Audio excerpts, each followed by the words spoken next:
दोस्तों, स्वागत है आपका एक बार फिर। इसमें हम जो लाइक बात करें तो मई 2020 से हम नवंबर 2020 तक के हाइलाइट्स देखेंगे। इस साल मैं हाईलाइट करा रहा हूँ 2021 में हम पूरी एक lecture series Arora IAS Hindi पे लेके आएंगे।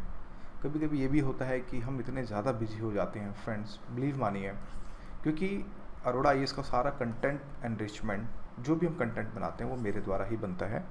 बाकी बैकएंड में लोग हैं, काम कर रहे हैं, वो अपनी जगह हैं, लेकिन जिसके कारण कंटेंट के कारण, जिसमें मैं करंट अफेयर मैगजीन हो गया, द हिंदू का एडिटोरियल पढ़ना हो गया, लाइक फिर इसका थोड़ा सा मतलब और जो हमारे बैकएंड के काम होते हैं, GS1, GS2, GS3, GS4 के नोट्स हो गए, एक्सपेक्टेड MCQ की लिस्ट होगी, तो ये सब मतलब जो भी हम अपने पेड ग्रुप्स को देते हैं तो उसमें इतना ज़्यादा बिजी हो जाते हैं कि बिलीव मानिए फुर्सत नहीं मिल पाती है।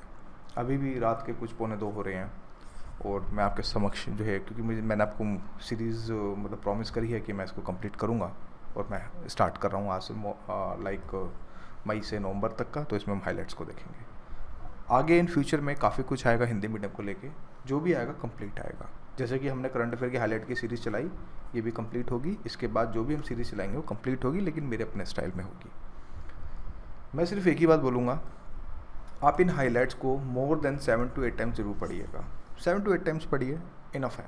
मतलब इतना हो कि अगर आप बुकलेट को बंद कर दें तो आपके दिमाग में वो चीज़ें चलनी चाहिए कि अगर आपके टॉपिक आ जाए तो आपको उसके बारे में पता होना चाहिए।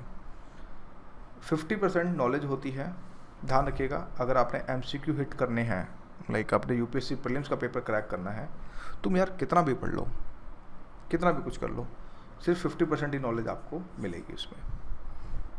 30% आपने लॉजिक्स लगाने होते हैं और 20% गैस वर्क होता है। यही फंडा होता है एग्ज़ाम क्रैक करने का। अगर तुम ये सोच रहे हो कि किताबों से सब कुछ आएगा तो भूल जाओ, पास नहीं कर पाओगे। आपको लॉजिक्स सोचने पड़ेंगे, कॉमन सेंस लगाने पड़ेंगे, जब जाके आपका पेपर क्वालिफाई होगा।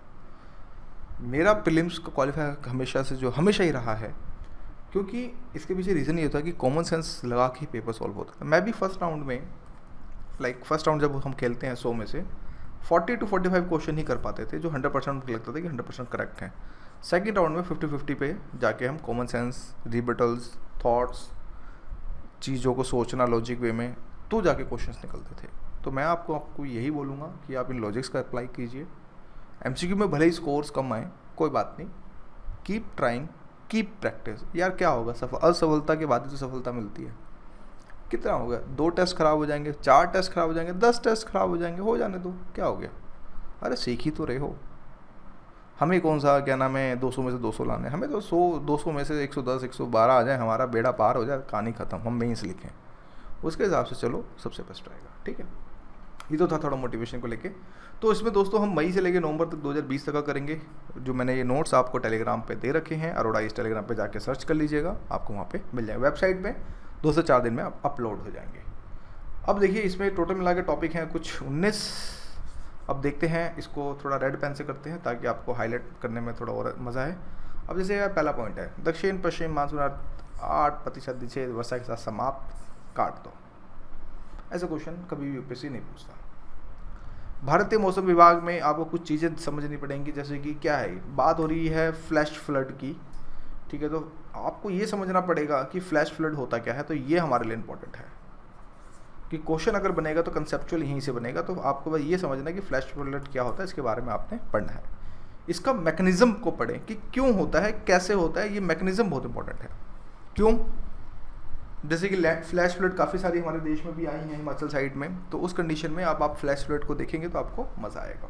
बाकी इस एरिया पोन फ्लड को भी थोड़ा सा एनालाइज करना है कि ये हमारा जो नॉर्थ ईस्ट का जो ज़्यादा जो नॉर्थ एरिया है ये ज़्यादा है, साथ में ये वाला एरिया भी है, कुछ ये एरिया भी है, कुछ आपका सुंदरबन वाला ये वाला, और साथ में एक ये वाला एरिया। यानी कि यहीं से देखो, इसी मैप से सोचना, अगर क्वेश्चन आ जाए कि भारत में सिर्फ लाइक नॉर्थ उत्तर में ही भारत में सिर्फ उत्तर में ही बाढ़ें आती हैं, तो क्या ये स्टेटमेंट सही है? देखो, ये स्टेटमेंट आपको किसी किताब में नहीं मिलेगी, ये मैंने यही देख के बनाया। तो अब अगर आपके दिमाग में ये मैप है, आपने बोला सिर्फ, गलत हो जाएगा स्टेटमेंट। क्यों भैया, ये भी तो प्रूफ है, ये कहाँ गए, ये और ये वेस्ट में, और ये इधर, ये नॉर्थ ईस्ट में, ये कहाँ गए। तो ऐसे आपको चीज़ों को सोचना है, ठीक है। तो ये चीज़ आपने ध्यान रखना, बाकी कुछ नहीं पढ़ना, काट दो ये सब मेंस के लिए होता है, ये सब काट दो, कोई फ़ायदा नहीं है, बस वही था। अब आता है इंडस सेंचर जो, भाई देखो ये थोड़ा टेक्निकल है, ये आपने पढ़ना है। क्या पता यहाँ से क्वेश्चन उठ जाए, यूपीएससी का दिमाग ख़राब हो रहा है, यहाँ से क्वेश्चन निकाल दे। तो इसको भैया प्लीज़ पढ़िएगा, क्योंकि ये सुर्खियों में भी था, और हिमालय से का तो क्वेश्चन जरूर आता है, तो ये आपने पढ़ना है। ज़्यादा नहीं है, इस मैपिंग पे ज़्यादा आपने फोकस करना है।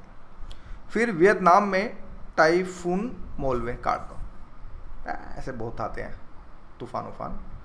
आपने इसमें मैकेनिज्म को ये समझना है कि उष्णकटिबंधीय जो चक्रवात होते हैं वो कैसे बनते हैं, ये हमारे लिए बेसिक्स जो है, आपने ये ज़्यादा फोकस करना है, बाकी सब काट दो, कोई फायदा नहीं। सरदार सरोवर बांध कर लेना भाई, नर्मदा नदी पे है, तो इसको इम्पोर्टेंट है, ये आपने पूरा करना है, इस चीज़ को याद रखिएगा और ये करना है, क्योंकि इसमें हम, और इसकी मैपिंग को थोड़ा सा ज़्यादा आपने अच्छे से करना है, ठीक है। नेक्स्ट आता है भारत मौसम विज्ञान ने किया अधिशेष वर्षा का ये पूर्वानुमान। तो इसमें अब इसका मैकेनिज्म कि सामान्य या लाभ, सामान्य से कम, सामान्य से अधिक, तो ये मैकेनिज्म इंपॉर्टेंट है। ये मैकेनिज्म को आप जरूर करना कि भाई कैसे वो करते हैं कि सामान्य है तो सामान्य से कम होगी, सामान्य से अधिक होगी, तो वो क्या है एक क्राइटेरिया, आपने वर्गीकरण, यानी कि वर्गीकरण आपने इस चीज़ को जो है समझना है। तो ये कम, अधिशेष, ये सब ये मैकेनिज्म है। साथ में भारतीय मौसम विभाग के बारे में भी बहुत ज़्यादा न्यूज़ में है आज के समय, तो ये ध्यान रखिएगा, पृथ्वी विज्ञान मंत्रालय की एजेंसी है, इस चीज़ को आपने यहाँ पे समझना है। इंडोनेशिया के माउंट सिनाबुंग जो ये हुए थे, तो देखो इसकी लोकेशन जरूर करना। ये क्यों? क्योंकि इंडियन ओशन के पास में हुआ है, तो कहीं ना कहीं ये चीज़ हमारे लिए इंपॉर्टेंट हो जाती है, तो ये चीज़ करनी है। यहाँ पे लेक तोबा है, तो इस चीज़ को याद रखिएगा। यहाँ पे स्टेट ऑफ मलक्का है, यहाँ पे इंडियन ओशन है, तो ये थोड़ा सा आपने यहाँ पे, और साथ में एक रिंग ऑफ फायर क्या होता है, ये वैसे बेसिक्स में है, बट ये भी आपने जरूर करना है, ठीक है। ये रिंग ऑफ फायर पूरा कीजिएगा, ये पूरा पढ़ना है। हैरिकेन लोरा, ठीक है भाई, हैरिकेन लोरा ऑनेस्टली बात करूं तो इसमें फिगर्स को बस थोड़ा सा ध्यान रखना कि यहाँ हैरिकेन है या हुरिकेन है, साइक्लोन है, टाइफून है, इनके नाम्स जो होते हैं ये, ठीक है। और इनके बीच में मतलब कि अगर बात करें तो जैसे कि हरिकेन की उत्पत्ति कब होती है, इंपॉर्टेंट है, तंत्र ये इंपॉर्टेंट है, ठीक है। और उष्ण चक्रवात हेतु वैश्विक, भाई आखिर टाइफून, हरिकेन, टोर्नाडो, विली ये इंपॉर्टेंट है, ये आपने करना है पूरा, ये वाला। फिर ये भी बता दिया, और साथ में बाकी सब काट दो, ये फालतू का ये काट दो, ये थोड़ा सा देख लो क्योंकि न्यूज़ में थोड़ा मैपिंग थोड़ी इंपॉर्टेंट है, इसलिए ये काट दो, ठीक है। ये भी इतना काट दो। हरिकेन का समय ये इंपॉर्टेंट है, क्या हो सकता है यहाँ से भी जो है क्वेश्चन अगर हम बात करें तो आ सकते हैं। फिर इसके बाद हरियाणा में एरियल शेडिंग इंपॉर्टेंट है भाई, बॉस एरियल शेडिंग की मैकेनिज्म पूछा जा सकता है, तो ये बहुत इंपॉर्टेंट टॉपिक है, हॉट टॉपिक है सुर्खियों में, क्यों ये पढ़ना है आपने, इस चीज़ को आपने याद रखिएगा। एरियल शेडिंग क्या होती है, इसके कार्य क्या होते हैं, ये पूरा का पूरा लाभ, ये सब यहाँ से जो है क्वेश्चन यहाँ से बेसिकली बन सकता है। सीडिंग ड्रोन का उपयोग करना है, ये सब काट दो, ड्रोन प्रोन नहीं आते, जस्ट आपको मैकेनिज्म के ऊपर थोड़ा सा ज़्यादा फोकस करना था, ये सब काट दो, महत्व ये सब काट दो। हरिकेन हन्ना, अब अगेन हरिकेन आया है तो मुझे नहीं लगता कि आपको कुछ करने की ज़रूरत है इसमें, ये काट दो। फिर अरुणाचल हिमालय का भूकंपीय अध्ययन, ठीक है भाई, तो अध्ययन करना है आपने, तो डेफिनेटली थोड़ा सा इम्पोर्टेंट है, आप इसको जो है प्लीज़ पूरा करेंगे। फिर इसके बाद आपका आता है निसर्ग एक गंभीर चक्रवाती तूफान, तो डेफिनेटली सुर्खियों में था इसका मैकेनिज्म, तो लेकिन मुझे नहीं लगता कि इस टॉपिक में इतना कुछ खास है, तो इसलिए काट दो। मिजोरम भूकंप क्षेत्र इंपॉर्टेंट है, ये आपने करना है कि नॉर्थ ईस्ट से भी जो क्वेश्चन जो अगर बात करें तो आ सकते हैं, इस चीज़ को याद रखिएगा।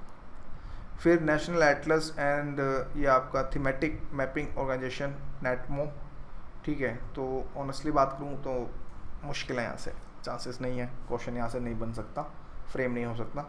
भूकंप का जो है अगर बात करें तो पूर्वानुमान करने के लिए तो नई विधि क्या है, पी तरंगे क्या हैं, और ये सब बहुत इंपॉर्टेंट है, एस तरंगे, क्योंकि भूकंप से क्वेश्चंस आए हैं यूपीएससी में और आते भी रहेंगे, क्योंकि भूकंप इंडिया के अंदर आते रहते हैं और ये आपने पूरा करना है। भूकंप पूर्वानुमान आपने जो है बेसिकली पूरा करना है। फिर इसके बाद महासागरीय तल मानचित्र कर लो भाई, क्योंकि हो सकता है यहाँ से आ जाए, क्योंकि आज के समय महासागर भी थोड़ा सा ज़्यादा इम्पोर्टेंट है, तो ये आपने कर लेना है ये। और ये बहुत इंपॉर्टेंट है, समुद्र परियोजना 2030, इसके बारे में जरूर पढ़ना, क्या पता यहाँ से कुछ आ जाए। चक्रवर्ती निसर्ग काट दो, ठीक है, ये कुछ खास नहीं है, लेकिन इसका लाइक इंडियन साइक्लोन का नेम ये थोड़ा सा देख लेना, ये थोड़ा सा इंपॉर्टेंट है नेम, ये लिस्ट थोड़ी सी आपने हमेशा जो है बना के रखनी, बाकी और कुछ खास नहीं, बाकी ये सब एक काट दो, ये सब आप काट दो, कोई फायदा नहीं है। दिल्ली एनसीआर में भूकंप के झटके, इसकी ये फिगर ही इंपॉर्टेंट है सिर्फ। ऑनेस्टली बात करूँ तो बस जोन की इंटेंसिटी को समझो और इस जोन की आपने इसकी बेसिकली ये आपने ये करना है, बाकी ये ऊपर का जो है ये एनसीआर में भूकंप के झटके ये सब काट दो, ठीक है। यहाँ पे क्यों आते हैं, तो दिल्ली एनसीआर में भूकंप क्यों आते हैं, तो ये थोड़ा सा देख लेना, ये वाला पोर्शन। और तो कुछ खास मुझे नहीं दिखा।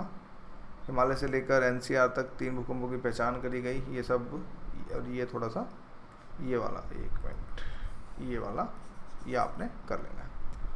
ओ स्मार्ट योजना, ठीक है, कर लेना बॉस, हो सकता है कुछ आ जाए, तो इम्पोर्टेंट है, क्वेश्चन फ्रेम किया जा सकता है। रेस्ट ख़त्म, और तो कुछ खास है नहीं, तो नेक्स्ट वीडियो में फिर मिलते हैं, ठीक है। Thank you.